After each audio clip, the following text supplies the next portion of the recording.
तो कल हमने बात की थी रेसिस्टेंस पे कैसे कैसे वो निर्भर करता है। तो रो एल बाई ए निकाला था हमने, ठीक है।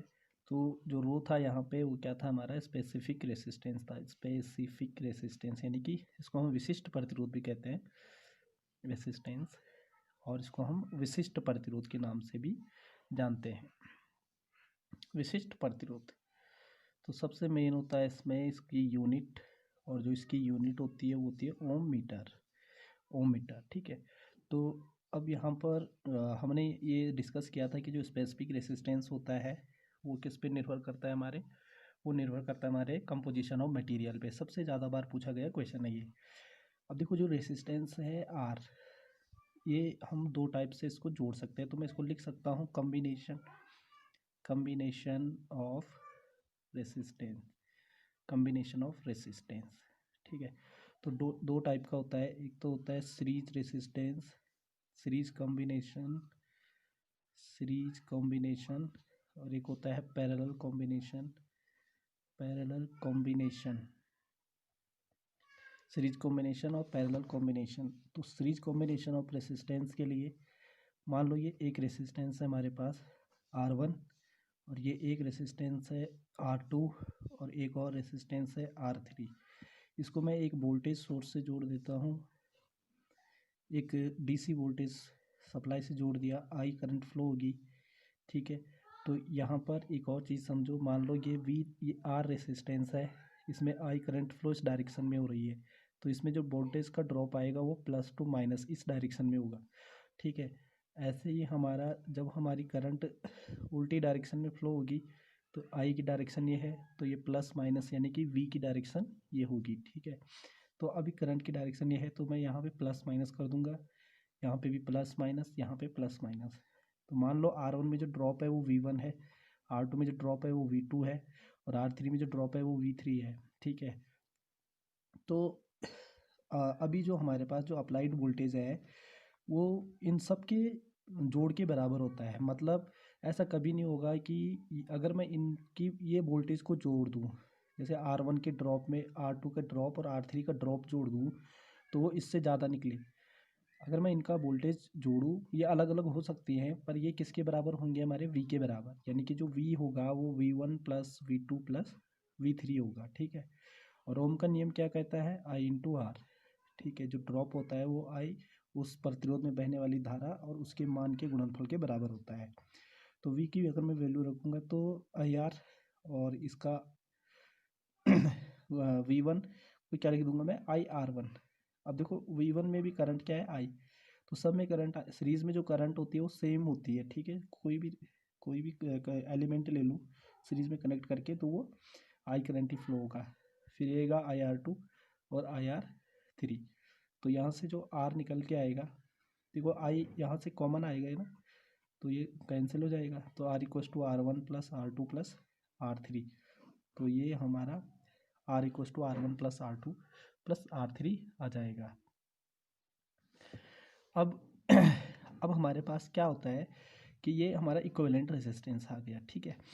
अब हम लेंगे किसका, पैरेलल कॉम्बिनेशन का, पैरेलल कॉम्बिनेशन, इसको बोलते हैं हम समांतर क्रम, ठीक है, समांतर क्रम। तो समांतर क्रम में क्या होता है कि इसकी अगर मैं बताऊं किसी भी एग्ज़ाम में, चाहे वो UPCL का है, पिटकुल का है, चाहे वो UPPCL का है, खासकर जैसे SSC JEE का है, तो वो सबसे ज़्यादा क्वेश्चन हर साल इसी से बनते हैं। जैसे SSC JEE है तो वो हर साल इसी से क्वेश्चन बनाता है, दो तीन क्वेश्चन इसी से आ जाते हैं कॉम्बिनेशन से। अब देखो जैसे पैरेलल कॉम्बिनेशन का करना हमने, तो मैं अभी यहाँ पे दो ही रेसिस्टेंस लूँगा। तो ये हमारा मान लो ये R1 है और ये R2 है, तो यहाँ पर मैंने एक वोल्टेज सोर्स लगा दिया, ठीक है। तो ये V है, और ये R1 है, ये R2 है, ये V है, वोल्टेज अप्लाई कर ली, तो यहाँ से हमारी करंट I फ्लो होगी, ठीक है। अब ये हमारा एक जंक्शन बन गया है सर्किट में, तो ये करंट I1 और एक I2 आएगा, ठीक है। आप ऐसे भी समझ सकते हो कि ये पानी का एक टैंक है, ठीक है। और यहाँ पर एक पाइप आया हमारा, तो ये V है हमारा, V प्रेशर, यानी कि जिसमें प्रेशर है इसमें टैंक का, ठीक है। तो इसको V मान लो, इसमें करंट जो पानी की धारा है उसको I मान लो, ठीक है, जल धारा को I मान लो। अब यहाँ पर हमारे दो दो ऐसे पाइप निकल गए, ठीक है। तो कुछ हमारा यहाँ निकल जाएगा पानी, कुछ यहाँ निकल जाएगा, ठीक है। तो ऐसे ही करंट को पानी की तरह ले लो, ठीक है। तो कुछ करंट यहाँ निकल जाएगी, कुछ करंट यहाँ निकल जाएगी, यानी कि जहाँ पे रेसिस्टेंस कम होगा वहाँ ज़्यादा करंट फ्लो हो जाएगी, जहाँ पे जहाँ पे ज़्यादा रेसिस्टेंस होगा वहाँ पे कम करंट फ्लो होगी, ठीक है। तो यहाँ पर अगर मैं टोटल करंट देखूँगा तो वो I1 प्लस I2 ही तो होगा, I1 प्लस I2 ही तो होगा। तो I बराबर जो I1 है वो क्या होगा, V अपॉन, अब देखो यहाँ पर जो यहाँ का ये जो दो टर्मिनल है, तो हम हमेशा वोल्टेज किसका लेते हैं, दो टर्मिनल का ही लेते हैं ना। यहाँ पे भी देखो ये दो टर्मिनल थे इसके बीच, तो इसके बीच का ले लिया। तो ऐसे ही अगर मैं इन दोनों को बीच का देखूँ तो वो क्या है, हमारा अप्लाइड वोल्टेज के बराबर होगा V, ठीक है। और अगर इसके बीच देखूँगा तो V, तो इसके और इसके बीच दोनों के बीच क्या है, V ही है, ठीक है। तो V upon R1 plus V upon R2, ठीक है। तो यहाँ पे I की वैल्यू क्या हो जाएगी, V अपॉन R, तो V upon R1 plus V upon R2, ठीक है। क्योंकि V इक्वल्स टू क्या होता है, IR होता है, तो यहाँ से I की वैल्यू ले लो V अपॉन R, ठीक है। तो I equals to V upon R हो जाएगा। अब देखो यहाँ से V कॉमन आ जाएगा, V अपॉन R, तो यहाँ से V कॉमन ले लो ना, तो 1 upon R1 plus 1 upon R2, ठीक है। तो ये कैंसिल हो जाएगा, तो ये आ जाएगा 1 upon R equals to 1 upon R1 plus 1 upon R2, ठीक है। ये हो जाएगा। इसको लिखने का तरीका क्या है, R equivalent equals to R1 R2 divide by R1 plus R2। जब हम इसके क्वेश्चन करेंगे तो काफ़ी सारी ट्रिक्स हमें पता चल जाएगी, तो वो हम वहाँ पे डिस्कस करेंगे जैसे जैसे हम क्या है क्वेश्चंस को करेंगे। तो यह अभी हमने इसको देख लिया है कि कैसे दो फॉर्मूले बनाए हमने कि सीरीज़ के लिए क्या होता है are equivalent R1 plus R2 plus R3, और आर इक्विवेलेंट पैरेलल के लिए क्या होता है R1 R2 divide by R1 plus R2।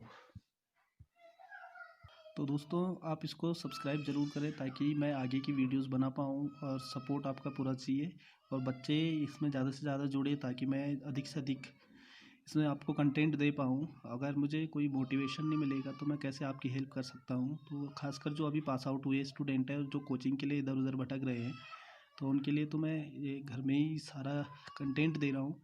आप बस इसे फॉलो करते रहिए और पूरा सिलेबस कवर हो जाएगा। फिर आप क्वेश्चंस लगाइए जो भी मैं बुक्स बताऊँगा। तो आपको जब सब कुछ मिल जा रहा है तो आप अगर आप थोड़ा सा मदद कर दें, इसमें थोड़ी सी हेल्प कर दें कि आप इसे शेयर करें अपने फ्रेंड्स के बीच, और ग्रुप में जुड़े, कमेंट में अपना नंबर लिख दें, मैं आपको ग्रुप में जोड़ दूंगा। उसके बाद मैं ये जो भी लिख रहा हूँ उसको मैं आपको PDF सेंड कर दूंगा, और जो क्वेश्चंस बनाऊंगा वहाँ पर मैं टेस्ट भी रखूँगा, तो टेस्ट भी लेंगे कि आपके कितने मार्क्स आ रहे हैं, ठीक है। तो थैंक यू। तो कल हमने बात की थी रेसिस्टेंस पे कैसे कैसे वो निर्भर करता है, तो रो L/A निकाला था हमने, ठीक है। तो जो रो था यहाँ पे वो क्या था, हमारा स्पेसिफिक रेसिस्टेंस था, स्पेसिफिक रेसिस्टेंस, यानी कि इसको हम विशिष्ट प्रतिरोध भी कहते हैं, रेसिस्टेंस, और इसको हम विशिष्ट प्रतिरोध के नाम से भी जानते हैं। विशिष्ट प्रतिरोध तो सबसे मेन होता है इसमें इसकी यूनिट, और जो इसकी यूनिट होती है वो होती है ओम मीटर, ठीक है। तो अब यहाँ पर हमने ये डिस्कस किया था कि जो स्पेसिफिक रेसिस्टेंस होता है वो किस पे निर्भर करता है, वो निर्भर करता है हमारे कंपोजिशन ऑफ मटेरियल पे। सबसे ज़्यादा बार पूछा गया क्वेश्चन है ये। अब देखो जो रेसिस्टेंस है R, ये हम दो टाइप से इसको जोड़ सकते हैं, तो मैं इसको लिख सकता हूँ कम्बिनेशन ऑफ रेसिस्टेंस, ठीक है। तो दो टाइप का होता है, एक तो होता है सीरीज रेसिस्टेंस, सीरीज कॉम्बिनेशन, और एक होता है पैरेलल कॉम्बिनेशन, सीरीज कॉम्बिनेशन और पैरेलल कॉम्बिनेशन। तो सीरीज कॉम्बिनेशन ऑफ रेसिस्टेंस के लिए मान लो ये एक रेसिस्टेंस है हमारे पास R1, और ये एक रेसिस्टेंस है R2, और एक और रेसिस्टेंस है R3। इसको मैं एक वोल्टेज सोर्स से जोड़ देता हूँ, एक DC वोल्टेज सप्लाई से जोड़ दिया, I करंट फ्लो होगी, ठीक है। तो यहाँ पर एक और चीज़ समझो, मान लो ये R रेसिस्टेंस है, इसमें I करंट फ्लो इस डायरेक्शन में हो रही है, तो इसमें जो वोल्टेज का ड्रॉप आएगा वो प्लस टू माइनस इस डायरेक्शन में होगा, ठीक है। ऐसे ही हमारा जब हमारी करंट उल्टी डायरेक्शन में फ्लो होगी तो आई की डायरेक्शन ये है, तो ये प्लस माइनस यानी कि वी की डायरेक्शन ये होगी, ठीक है। तो अभी करंट की डायरेक्शन ये है, तो मैं यहाँ पे प्लस माइनस कर दूंगा, यहाँ पे भी प्लस माइनस, यहाँ पे प्लस माइनस। तो मान लो R1 में जो ड्रॉप है वो V1 है, R2 में जो ड्रॉप है वो V2 है, और R3 में जो ड्रॉप है वो V3 है, ठीक है। तो अभी जो हमारे पास जो अप्लाइड वोल्टेज है वो इन सब के जोड़ के बराबर होता है। मतलब ऐसा कभी नहीं होगा कि अगर मैं इनकी ये वोल्टेज को जोड़ दूँ, जैसे R1 के ड्रॉप में R2 का ड्रॉप और R3 का ड्रॉप जोड़ दूँ तो वो इससे ज़्यादा निकले। अगर मैं इनका वोल्टेज जोड़ूँ, ये अलग अलग हो सकती हैं पर ये किसके बराबर होंगे, हमारे V के बराबर, यानी कि जो V होगा वो V1 plus V2 plus V3 होगा, ठीक है। और ओम का नियम क्या कहता है, I इंटू आर, ठीक है। जो ड्रॉप होता है वो I उस प्रतिरोध में बहने वाली धारा और उसके मान के गुणनफल के बराबर होता है।